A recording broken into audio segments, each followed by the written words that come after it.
جانتے ہیں شیعوں کی کتنی کیٹیگری ہوتی ہے؟ یہی لفظ روایت میں استعمال ہوا جو میں نے ابھی آپ سے سوال بھی پوچھا ہے. شیعوں کی کتنی کیٹیگری ہے؟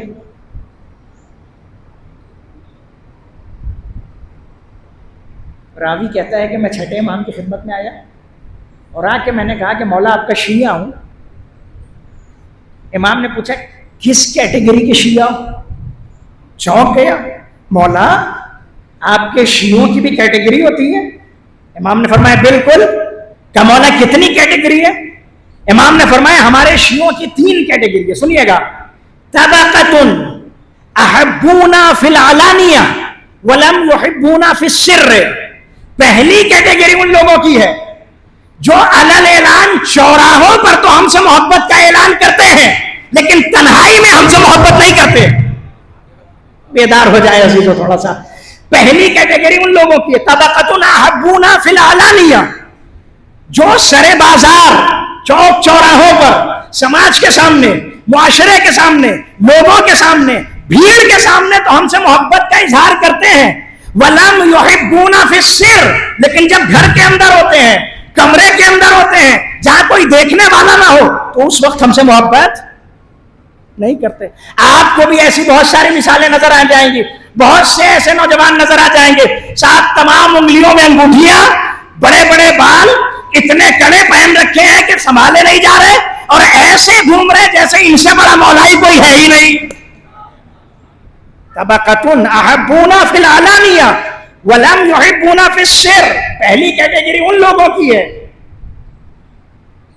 جو علل اعلان تو ہم سے محبت کرتے ہیں لیکن تنہائی میں ہم سے محبت نہیں کرتے. تاریخ پر نگاہ ڈالیے، ایسے بہت سے افراد ائمہ معصومین کے زمانے میں تھے جو سرے بازار، لوگوں کے سامنے، چوک چوراہوں پر تو یہ اظہار کرتے تھے کہ صاحب ہم مولا سے بہت محبت کرنے والے ہیں لیکن قلبی طور پر امام سے محبت نہیں کرتے تھے. سفیان ثوری صوفی گروہ کے سردار تھے. چھٹے امام سفر کا ارادہ رکھتے تھے. امام کی خدمت میں اور آگے کہا کہ فرزند رسول، آپ کے جد نے مسجد خیف میں خطبہ دیا تھا اور اس خطبے میں مسلمانوں کو کچھ نصیحتیں کی تھی، ذرا بتا دیجئے میں اسے لکھ لیتا ہوں. امام نے فرمایا سواری آمادہ ہے اور میں سفر کے لیے نکل رہا ہوں. کہنے لگے فرزند رسول بتا دیجئے. امام نے فرمایا میرے جد نے مسلمانوں کو یہ نصیحت کی تھی کہ تمہارا ہر عمل اللہ کے لیے خالص ہونا چاہیے، لوگوں کو دکھانے کے لیے نہیں ہونا چاہیے. ائمہ کے لیے تمہارے دل میں خیر خواہی ہونی چاہیے اور مسلمانوں کی جماعت کے ساتھ رہنا، اتحاد اور اتفاق قائم اور برقرار رکھنا. اور یہ کہے کہ امام اپنی سواری پہ بیٹھے اور آگے بڑھ گئے. ساتھ میں اس کا دوست بھی تھا. کیا سفیان ثوری فرزند رسول سے تم نے حدیث سن لی؟ کہا ہاں. کیا حدیث کو کاغذ پہ لکھ لیا؟ کہا. کیا حدیث کا مطلب سمجھ میں آیا؟ کیا مطلب؟ کیا پیغمبر کی نصیحت جو فرزند رسول نے بتائی، پہلی نصیحت یہ تھی کہ تمہارا ہر عمل خالص اللہ کو دکھانے کے لیے ہونا چاہیے، یہ لوگوں کو دکھانے کے لیے ٹاٹ کا لباس پہن کے گھومنا اور اللہ اللہ کا مالا چپا چھوڑ دو.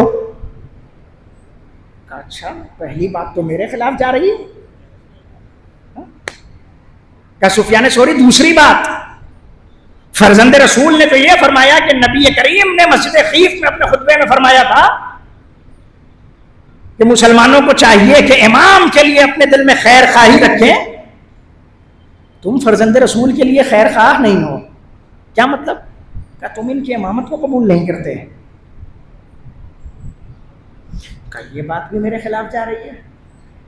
کہ تیسری بات، فرزند رسول نے فرمایا کہ پیغمبر نے یہ نصیحت کی ہے کہ آپس میں اتحاد اور اتفاق برقرار رکھنا. تم اتحاد اور اتفاق کہاں برقرار رکھے ہو؟ تم تو ایک الگ گروہ بنا کے ٹاٹ کے لباس پہن کے اور ہاتھوں میں اللہ اللہ کی تسبیح اٹھا کر اور دنیا اور زمانہ اور سماج اور معاشرہ چھوڑ کر نکل پڑے. اچھا یہ بات بھی میرے خلاف جا رہی ہے. وہیں کاغذ کو پھاڑا اور پھاڑ کے پھینک دیا. توجہ ہے, طبقتن احبونا فی العلانیہ, آیا ہے یہ دکھانے کے لیے کہ فرزند رسول آپ سے بہت محبت ہے, رسول کی حدیث لکھوا دیجیے. لیکن جب فرزند رسول کی بات اپنے خلاف جانے لگی تو پھر تنہائی میں کاغذ کو پھاڑ کر پھینک دیا. پہلی کیٹیگری ان لوگوں کی ہے جو اعلان یہ کرتے ہیں کہ ہم اہل بیت سے بہت چاہنے والے ہیں, لیکن تنہائی میں ہم اہل بیت سے محبت نہیں کرتے.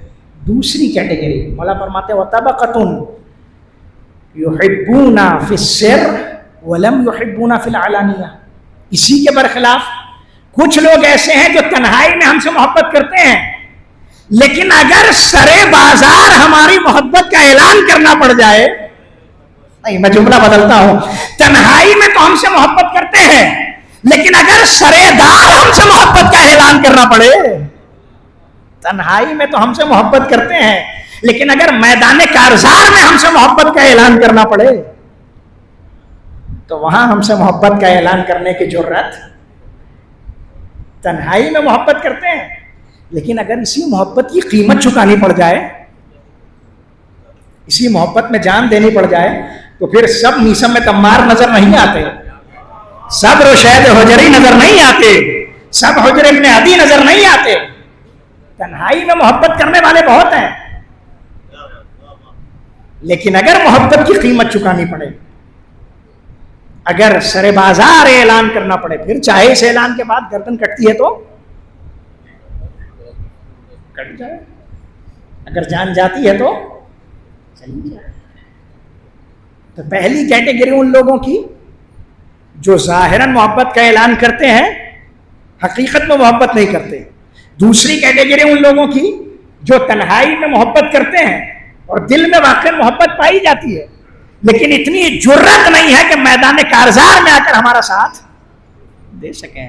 توجہ کیجیے, حسین ابن علی نے جس زمانے میں قیام کیا, ایسے محبت کرنے والوں کی تعداد بہت زیادہ تھی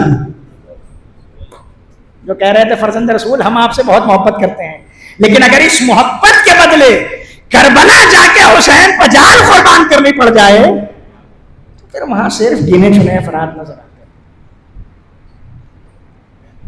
اور تیسری کیٹیگری طبقتن یحبون فی السر والعلانیہ, کچھ لوگ وہ ہیں جو تنہائی میں بھی ہم سے محبت کرتے ہیں, آشکارا طور پر بھی ہم سے محبت کرتے ہیں, جو ظاہراً بھی ہم سے محبت کرتے ہیں, باطناً بھی ہم سے محبت کرتے ہیں. وَهُمُ النَّمَةُ الْأَعْلَىٰ, مولا فرماتے ہیں یہ کیٹیگری سب سے اعلیٰ کیٹیگری ہے, جو تنہائی میں بھی ہم سے محبت کرتے ہیں اور علی اعلان بھی ہم سے محبت کرتے ہیں, گھر میں ہو تب بھی ہم سے محبت کرتے ہیں, اور ہماری محبت میں سولی پر چڑھا دیا جائے تو بھی ہم سے محبت کرتے ہیں, خلوت میں ہو تب بھی ہم سے محبت کرتے ہیں, اگر ہماری محبت کے اعتراف میں زبان کاٹ لی جائے تب بھی ہم سے محبت کرتے ہیں, بند کمروں میں ہے تب بھی ہم سے محبت کرتے ہیں, اور اگر ہماری طرف سے میدان میں آ کے تلوار چلانے کی نوبت آ جائے تب بھی ہم سے محبت کرتے ہیں. صلوات پڑھنے حضور کے بابا صلی. آپ حضرات سے درخواست ہے کہ تھوڑا تھوڑا آگے تشریف لے آئیں. صلوات پڑھیں پر محمد.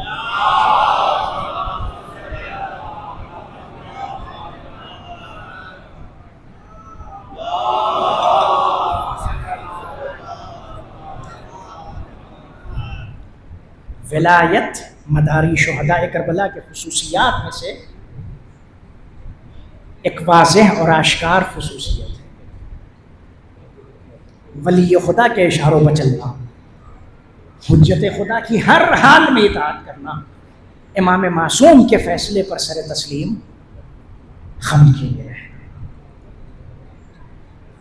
یہ کب ہوگا؟ جب انسان تیسری کیٹیگری میں آئے گا, طبقتن یحبون فی السر والعلانیہ, تنہائی میں بھی اہل بیت سے محبت کرنے والا ہو اور آشکارا طور پر لوگوں کے سامنے بھی اہل بیت اطہار سے محبت کرنے والا. ہم النمۃ الاعلیٰ, مطلب فرماتے ہیں یہ تیسری کیٹیگری سب سے اعلیٰ کیٹیگری, سب سے بہتر گروہ ہے, سب سے عمدہ لوگ ہے. اب آپ ذرا شہداء کربلا پر نگاہ ڈالیں. شہداء کربلا کی فہرست میں ایک نام ہے جابر ابن حجاج. کوفے کے رہنے والے ہیں, سنیے گا عزیزو توجہ کے ساتھ, کوفے کے رہنے والے ہیں. جب پتا چلا کہ حسین ابن علی عراق کی طرف سفر کر رہے ہیں اور حسین ابن علی سرزمین کربلا کی طرف بڑھ رہے ہیں, تو انہوں نے کوفے سے نکلنے کا ارادہ کیا. لیکن کوفے سے نکل کر حسین کی خدمت میں کیسے جاتے ہیں؟ کوفے کی ناکے بندی کی گئی تھی, محاصرہ تھا, ایک ایک آنے جانے والے سے پوچھا جاتا تھا کہ کہاں جا رہے ہو, توجہ ہے, تحقیق کی جاتی تھی, جستجو کی جاتی تھی. توجہ کیجیے گا, طبقۃ یحبون فی السر والعلانیہ, وہ لوگ جو تنہائی میں بھی ہم سے محبت کرتے ہیں اور علی الاعلان بھی ہم سے محبت کرتے ہیں. جابر ابن حجاج حسین ابن علی کی نصرت کے لیے جانا چاہتے ہیں, مگر راستہ بند ہے, کوفے کا محاصرہ ہے.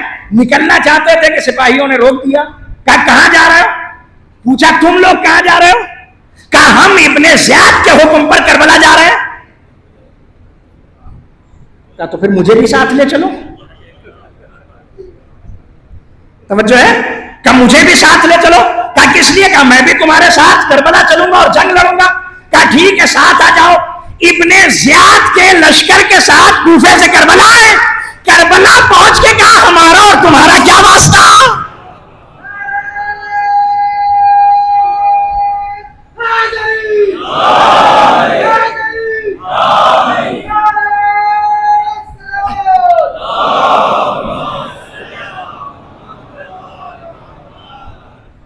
کربلا پہنچنے کے بعد کہا بھلا ہمارا اور تمہارا کیا واسطہ؟ میں حسین ابن علی کی نصرت کے لیے آیا ہوں. سرزمین کربلا پہ پہنچے اور امام علی مقام کے لشکر میں شامل ہو گئے. یہ کون سی کیٹیگری ہے؟ طبقۃ یحبون فی السر والعلانیہ. جیسے گھر میں حسین سے محبت تھی ویسے میدان کربلا میں بھی حسین سے محبت ہے. توجہ فرمائیے. اس کے علاوہ تاریخ کربلا میں ایک اور نام ہے سوید ابن عمرو. توجہ کیجیے گا عزیزو, تاریخ یہ کہتی ہے کہ سرکار سید الشہداء سے اجازت لی, میدان کارزار میں گئے, زخم کھا کے گھوڑے سے زمین پہ آئے, بے ہوش ہو گئے. دشمن کا لشکر یہ سمجھا کہ یہ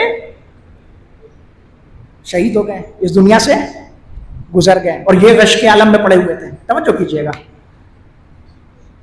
جب سرکار سید الشہداء کو قتل کر دیا گیا اور اس کے بعد یزید کے لشکر نے جشن میں آ کر نعرے لگانا شروع کیا تو شور کی آواز سے غش سے افاقہ ہوا. اب بتائیے آپ مجھے انصاف سے کہ اب جو انہیں غش سے افاقہ ہوا ہے تو ان کے پاس تو آپشن ہے کہ کچھ دیر تک ایسے ہی غش کے عالم میں ہونے کی ایکٹنگ کر کے میدان کربلا پہ پڑے رہیں, اور جب لشکر چھٹ جائے تو پھر میدان کربلا سے اڑ کر اپنی جان بچا کے چلے جائیں. ہے نا یہ آپشن. لیکن تاریخ یہ کہتی ہے کہ جیسے ہی نعروں کی آوازیں سنی, غش سے افاقہ ہوا, حسین کے اس سچے سپاہی نے دیکھا کہ لشکر جشن منانے میں مست ہے, وہ فوراً خنجر نکالا اور کئی جشن کے نشے میں مست ہونے والے یزیدیوں کو فنار کر دیا, اور اس کے بعد پھر جام شہادت نوش فرمایا. یہ کون سی کیٹیگری میں؟ جان بچانے کا موقع تھا,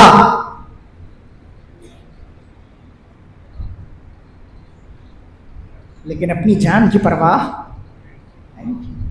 حسین ابن علی پر اپنی جان قربان کر دی. یہ کون سی کیٹیگری میں ہے؟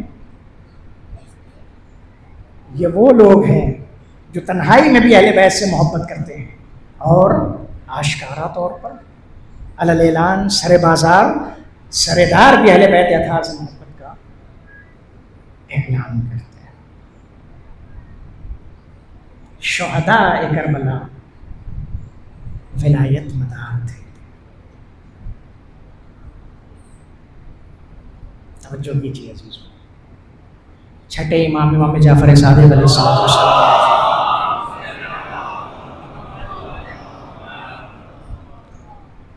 جابر سے فرمایا, اے جابر کیا تم یہ سمجھتے ہو کہ لوگ یہ کہہ دیں کہ ہم شیعہ ہیں اور بس یہ دعویٰ ان کے لیے کافی ہوگا؟